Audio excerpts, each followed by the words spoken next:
तो चलिए आज 16 जुलाई को बनने वाले हरियाणा करंट अफेयर के क्वेश्चनों को हम रिवीजन कर लेते हैं।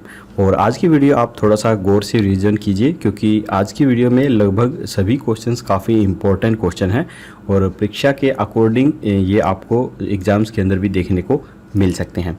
अगर आप हमारी किसी भी पिछली वीडियो की पीडीएफ चाहते हैं तो आपको प्राइस यहाँ पर दिख रहे हैं। जितने महीने की आप पीडीएफ चाहते हैं उतने रुपए आपको इस बार कोड को स्कैन करके पे कर देना है और उसका स्क्रीनशॉट आपको स्क्रीन पर दिए गए व्हाट्सएप नंबर पर हमें सेंड कर देना है, जिसके बाद आपको पीडीएफ मिल जाएगी और आप पीडीएफ के द्वारा भी हमारे हरियाणा करंट अफेयर के क्वेश्चनों को रिविजन कर सकते हैं। तो चलिए शुरू कर लेते हैं आज की वीडियो। पहला प्रश्न है, हरियाणा के किस जिले में देश का पहला ग्रेन एटीएम स्थापित किया गया है? तो ये किया गया है गुरुग्राम के अंदर। अब सरकारी राशन डिपों के आगे अनाज लेने के लिए उपभोक्ताओं को न तो लंबी लाइनों के अंदर लगना होगा और न ही राशन कम मिलने की शिकायत का कोई मौका रहेगा, क्योंकि हरियाणा सरकार अब प्रदेश के उपभोक्ताओं के लिए ग्रेन एटीएम यानी कि अनाज का एटीएम स्थापित करने की योजना पर काम कर रही है।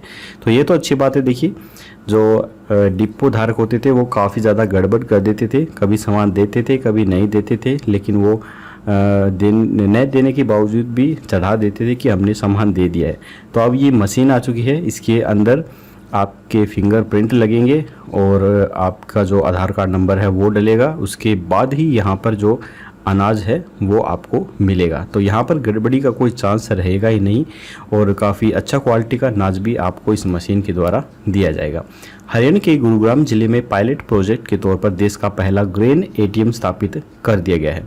हरियाणा के उप मुख्यमंत्री दुष्यंत चौटाला, जिनके पास खाद्य एवं आपूर्ति का प्रभार भी है, इनका कहना है कि ग्रेन एटीएम्स लगने से सरकारी दुकानों से राशन लेने वालों के समय और पूरा माप न मिलने को लेकर तमाम शिकायतें भी दूर हो जाएंगी।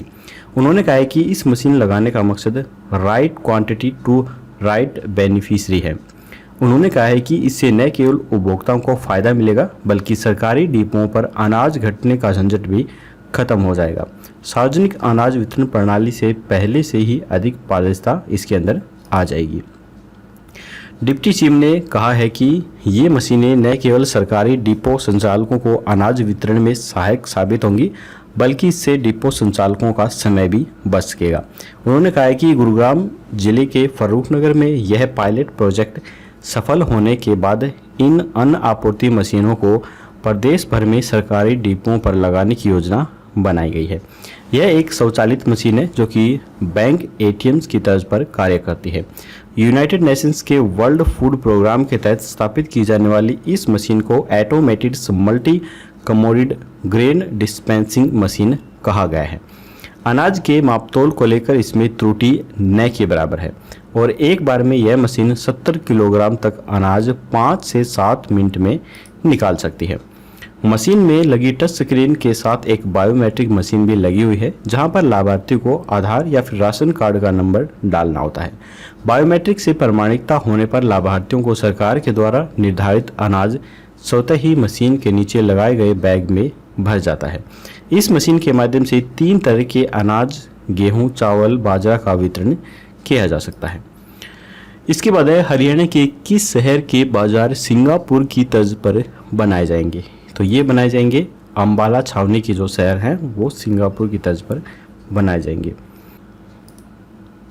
अम्बाला छावनी का सदर बाजार व डीसी रोड सिंगापुर के बाजारों की तर्ज पर विकसित किया जाएगा। इन बाजारों को विकसित करने के लिए शुरुआत में 10 करोड़ रुपए खर्च किए जाएंगे। गृह मंत्री अनिल विज के आदेश पर यह प्रक्रिया अपनाई जा रही है। निर्माण कार्य पूरा होने के बाद ये बाजार पूरी तरह से विदेशी जैसे ही आपको नजर आएंगे। डीसी रोड व निकलसन रोड पर दोनों तरफ फुटपाथ का निर्माण किया जाएगा। फुटपाथ के साथ वाहनों को खड़ा करने के लिए पार्किंग लेन भी बनाई जाएगी। इसके अलावा डिवाइडर के साथ भी पार्किंग लेन बन सकेगी। जहां रोड चौड़ी होगी वहां डिवाइडर के बीच छतरियां भी लगाई जाएंगी। जहां रोड की चौड़ाई कम होगी वहां डिवाइडर संकरे रूप में बनाया जाएगा। इसके बाद है, हरियाणा में किस जगह पर थाईलैंड का ड्रैगन फ्रूट लगाने की शुरुआत की गई है? तो ये की गई है लाडवा के अंदर। आप फोटो में देख सकते हैं ये जो ड्रैगन फ्रूट है थाईलैंड का, ये कुछ इस प्रकार का दिखाई देता है और इसका जो पौधा होता है वो कैक्टस के पौधे के जैसे होता है। हरियाणा के लोगों को अब थाईलैंड का ड्रैगन फ्रूट भी खाने को मिलेगा। इस ड्रैगन फ्रूट को लाडवा के सब ट्रॉपिकल सेंटर के अंदर लगाया गया है और ड्रैगन फ्रूट के पौधों पर फूल आने के साथ साथ फल भी पकना शुरू हो गया है। अहम पहलू यह है कि कोरोना जैसी महामारी से बचाव में ड्रैगन फ्रूट काफ़ी ज़्यादा कारगर सिद्ध हो सकता है। इस ड्रैगन फ्रूट के अंदर विटामिन सी भरपूर मात्रा में पाया जाता है। सब ट्रॉपिकल सेंटर लाडवा में फरवरी 2020 में ड्रैगन फ्रूट के बाग को लगाना शुरू किया था। इस बाग के लिए करीब 1 एकड़ भूमि पर ड्रैगन फ्रूट की 2 किस्में लगाई गई हैं। इसमें व्हाइट फ्लेक्स्ड के 324 और रेड फ्लेक्स्ड के 216 सहित कुल 540 पौधे लगाए गए हैं और प्रत्येक पौधे 15 बाई 7 फीट के फैसले पर लगाए गए हैं। इन पौधों को लोहे की पिलर और टायर की सपोर्ट दी जाती है क्योंकि इनका तना जो है वो नहीं होता है और इनकी जो आकृति है वो कैक्टस के पौधे की तरह होती है। इस सेंटर में इसकी सिंचाई भी ड्रिप सिंचाई के जरिए ही की जा रही है।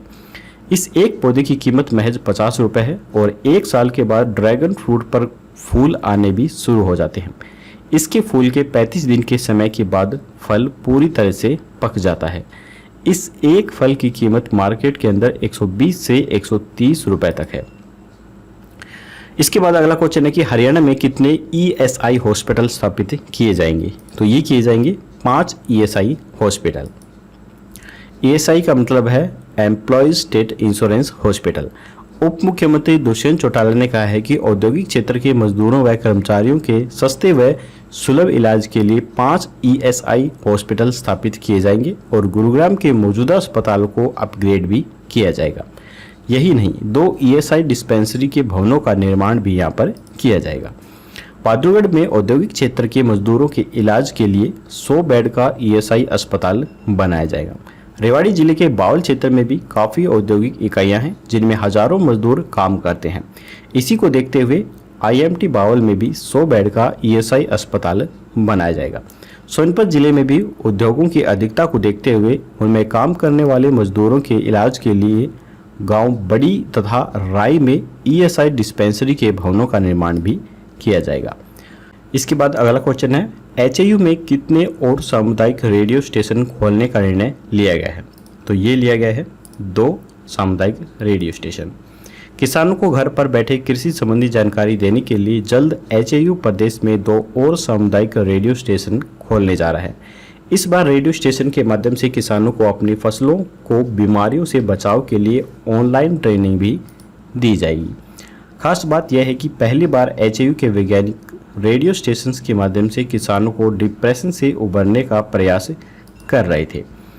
एचएयू एक साथ 7 सामुदायिक रेडियो स्टेशन स्थापित करने वाला देश का पहला विश्वविद्यालय भी बन गया है। एचएयू के द्वारा रेडियो स्टेशन हरियाणा सरकार की राष्ट्रीय कृषि विकास योजना व आत्म स्कीम के तहत स्थापित किए गए हैं। इस विश्वविद्यालय में सबसे पहले 29 नवंबर 2009 को सामुदायिक रेडियो स्टेशन की स्थापना की गई। इसके बाद है पशुओं में टीबी की बीमारी को खत्म करने के लिए किस यूनिवर्सिटी में रिसर्च शुरू की गई है। तो ये की गई है लुआस यूनिवर्सिटी के अंदर। शोध सही दिशा में आगे बढ़ा तो गायों और भैंसों के अंदर होने वाली टीबी यानी कि बोवाइन ट्यूबरक्यूलोसिस नामक बीमारी की चपेट में आने से पशुओं को कुछ हद तक रोका जा सकेगा। इसके लिए लुआस के वैज्ञानिकों ने सभी संस्थानों के साथ मिलकर रिसर्च भी शुरू कर दी है। लुआस की फुल फॉर्म है Lala Lajpat Rai University of Veterinary and Animal Science, जो कि हिसार के अंदर स्थित है। इसकी स्थापना सन 2010 के अंदर की गई थी। वर्तमान में इसके वाइस चांसलर गुरदयाल सिंह हैं। यही नहीं, पशुओं को टीबी से बचाने के लिए बच्चों को लगाए जाने वाले बीसीजी के टीके का भी भैंसों और गायों पर ट्रायल करके देखा जाएगा। यह ट्रायल सफल होने पर भैंसों और गायों के लिए भी टीके तैयार किए जाएंगे। इसके लिए सरकार की ओर से 15 करोड़ रुपए का नेटवर्क प्रोग्राम ऑन बोवाइन्स ट्यूबरक्यूलोसिस नामक मेगा प्रोजेक्ट शुरू किया गया है।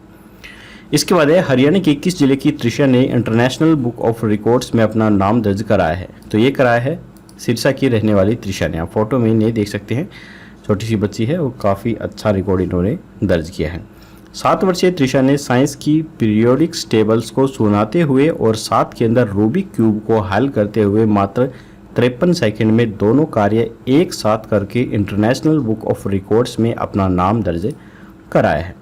इसके बाद है हरियाणा के किस अंतर्राष्ट्रीय क्लब थ्रोवर ने टोक्यो पैरा ओलंपिक के लिए क्वालिफाई कर लिया है? तो ये किया गया है अमित सरोहा ने। हरियाणा के सोनीपत जिले के निवासी अंतर्राष्ट्रीय क्लब थ्रोवर अमित सरोहा ने टोक्यो पैरा ओलंपिक्स के लिए क्वालिफाई कर लिया है। वह लगातार तीसरी बार ओलंपिक्स में देश का प्रतिनिधित्व करेंगे। अर्जुन अवार्डी अमित सरोहा भारतीय दल के सबसे अनुभवी खिलाड़ियों में से एक हैं।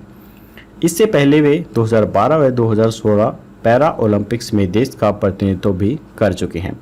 अमित हरियाणा के अकेले खिलाड़ी हैं जो तीसरी बार पैरा ओलंपिक में जा रहे हैं। इससे पहले वह एशियन चैंपियनशिप के अंदर गोल्ड मेडल भी जीत चुके हैं और वर्ल्ड चैंपियनशिप में भी उनको मेडल मिल चुका है। इसके बाद है बंडारू दत्तात्रेय ने हरियाणा के राज्यपाल के रूप में कितने नंबर पर शपथ ग्रहण की है? तो ये की है 18वें नंबर पर, यानी कि इससे पहले हरियाणा के 17 राज्यपाल रह चुके हैं। बंडारू दत्तात्रेय हरियाणा के 18वें राज्यपाल बन गए हैं। मुख्यमंत्री मनोहर लाल, उप मुख्यमंत्री दुष्यंत चौटाला और विधानसभा स्पीकर ज्ञानचंद गुप्ता समेत पूरी कैबिनेट की मौजूदगी में बंडारू दत्तात्रेय ने सुबह 11 बजे हरियाणा राजभवन के अंदर शपथ ली। हरियाणा के निवर्तमान राज्यपाल सत्यनारायण आर्य ने त्रिपुरा के राज्यपाल के रूप में कार्यभार संभाल लिया है। तो हम जान लेते हैं कि जो बंडारू दत्तात्रेय हैं, इनके जीवन से संबंधित जो बातें हैं उनके बारे में थोड़ा सा पढ़ लेते हैं, ताकि अगर इनसे रिलेटेड कोई क्वेश्चंस बनता है तो उनको भी हम अच्छे से क्लियर कर सकें। बंडारू दत्तात्रेय हरियाणा के 18वें राज्यपाल बने हैं। भाजपा के राष्ट्रीय उपाध्यक्ष रहते हुए दत्तात्रेय का हरियाणा से विशेष जुड़ाव रहा है। केंद्र सरकार में ये 3 बार मंत्री और 4 बार सांसद भी रह चुके हैं। बंडारू दत्तात्रेय मूल रूप से तेलंगाना के रहने वाले हैं। हैदराबाद स्थित उस्मानिया विश्वविद्यालय से बीएससी की डिग्री लेने के बाद संघ प्रचारक के तौर पर राजनीतिक करियर इन्होंने शुरू किया। आपातकाल के दौरान इन्होंने जेल भी काटी। वर्ष 1980 में दत्तात्रेय ने भाजपा की सदस्यता ली और आंध्र प्रदेश इकाई के सचिव भी बने। 2 बार आंध्र प्रदेश भाजपा के अध्यक्ष रहे और फिर राष्ट्रीय उपाध्यक्ष की कुर्सी तक पहुंच गए। 1991 में पहली बार ये सांसद बने। साल 1998 में दूसरी बार चुनाव जीता और वाजपेयी सरकार में शहरी विकास मंत्री बनाए गए। 1999 में फिर से इन्होंने जीत हासिल की और रेल मंत्री बनाए गए। वर्ष 2014 में अपनी सिकंदराबाद सीट से चुनाव जीता और मोदी सरकार में केंद्रीय राज्य मंत्री श्रम एवं रोजगार मंत्री ये बनाए गए। वर्ष 2019 में हिमाचल के राज्यपाल बने। अब ये फिलहाल हरियाणा के राज्यपाल बन गए हैं।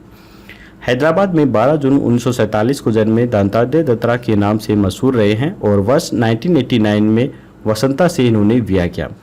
इनके 2 पुत्र नामित वैष्णव बंडारू और बेटी विजया लक्ष्मी है। इसके बाद अगला क्वेश्चन है कि पतंजलि और आईटीसी को टक्कर देने के लिए हरियाणा सरकार किस कंपनी को मार्केट के अंदर उतार रही है? तो ये उतार रही है हैफेड बाजार को। हरियाणा राज्य सहकारी आपूर्ति और विपणन महासंघ ने राज्य के हर जिले में अपने उत्पादों के आउटलेट्स खोलने का निर्णय लिया है। हरियाणा सरकार के इन आउटलेट्स पर रसोई के अंदर इस्तेमाल होने वाली अधिकतर खाद्य वस्तुएं उपलब्ध रहेंगी। हैफेड ने आटा, तेल, हल्दी, शहद, बेसन, गुड़ और शक्कर की बिक्री के लिए राष्ट्रीय बाजार में आईटीसी व पतंजलि को टक्कर देने की योजना तैयार की है। इसके लिए हैफेड ने न केवल सस्ते दामों पर खाद्य वस्तुएं उपलब्ध करवाई हैं, बल्कि क्वालिटी से किसी भी तरह का समझौता नहीं किया है। हैफेड अभी तक गेहूं का आटा और सरसों का तेल ही मार्केट के अंदर बेचता रहा है। इस बिक्री को कई गुना अधिक बढ़ाने के लक्ष्य के साथ हैफेड ने जल्दी ही मल्टीग्रेन आटा और 2 लीटर की सरसों के तेल की बोतल मार्केट में उतारने का निर्णय लिया है। मल्टीग्रेन आटे के अंदर 65% गेहूं होते हैं और 35% अन्य मोटे अनाज शामिल होते हैं। पहली बार किसी मल्टीग्रेन आने में श्यामा तुलसी के बीज डाले जाएंगे ताकि लोगों की इम्यूनिटी में ज़बरदस्त बढ़ोतरी भी की जा सके। हैफेड का मल्टीग्रेन आटा 5 और 10 किलो की पैकिंग के साथ देखने को मिलेगा। सिरसा में 2 और हिसार में 1 आउटलेट पहले ही खुल चुका है, जबकि कुरुक्षेत्र और करनाल के अंदर अगले 1 पखवाड़े के भीतर 2 आउटलेट चालू हो जाएंगे। हर जिले में खुलने वाले इन आउटलेट्स पर दलिया, पोहा, व्हीट, ब्राउन, गुड़, शक्कर, हर तरह की दालें, आटा, मल्टीग्रेन आटा, सरसों का तेल, सोयाबीन का तेल, रिफाइंड तेल, कॉटन सीड का तेल, चावल, पोहा, बाजरे व ज्वार के बिस्किट प्रमुख रूप से उपलब्ध करवाए जाएंगे। चावल की बेहतरीन क्वालिटी पर इन स्टोरों के ऊपर रखी जाएगी। बेसन, शहद और शहद से बनने वाले वस्तुएं तथा हल्दी भी हैफर्ड बाजार के अंदर खरीदी जा सकेगी। तो आज के हरियाणा करंट अफेयर के क्वेश्चंस यहीं पर खत्म होते हैं। अब हम देख लेते हैं कल के प्रश्न का आंसर। कल हमने आपसे पूछा था कि हरियाणा के किस जिले में पहले गैस इंसुलेटेड विद्युत सब स्टेशन का संचालन शुरू हो गया है। तो इसका जो राइट आंसर था वो था ये करनाल के अंदर हुआ है। हरियाणा के पहले गैस इंसुलेटेड विद्युत सब स्टेशन का संचालन शहर के जाटन गेट पर केंद्र सरकार की विकास योजना एकीकृत शक्ति के तहत शुरू किया गया। 2 फीडर शुक्रवार को 11 केवी नावेली सड़क और 11 केवी मीरा घाटी से जोड़े गए और 2 फीडर 11 केवी श्यामनगर और 11 केवी चांद सराय शनिवार को जोड़े गए। इसमें अधिकतर 10 फीडर जोड़े जा सकते हैं जो करीब 11,500 उपभोक्ताओं को विद्युत आपूर्ति प्रदान करेंगे। पारंपरिक 33 केवी सब स्टेशन को 4 करोड़ की बजाय अब 11.6 करोड़ की लागत से यहाँ पर स्थापित किया गया। तो चलिए अब हम देख लेते हैं आज का क्वेश्चन ऑफ द डे। आज का क्वेश्चन है कि हाल ही में लिस्बन में भाला फेंकने में किसने स्वर्ण पदक जीता है। तो यहाँ पर 4 ऑप्शन है, नीरज चोपड़ा, अनिल कुमार, राकेश सिंह या फिर जयदेव गोदरा। आपको राइट ऑप्शन हमें कमेंट बॉक्स में लिखकर बताना है। तो आज की वीडियो यहीं पर खत्म होती है। अगर आपको वीडियो पसंद आई तो लाइक जरूर कीजिएगा, चैनल पर नए हैं तो सब्सक्राइब करना बिल्कुल मत भूलिए। फिर मिलेंगे ऐसी एक नई वीडियो के साथ, तब तक के लिए जय हिंद, जय भारत।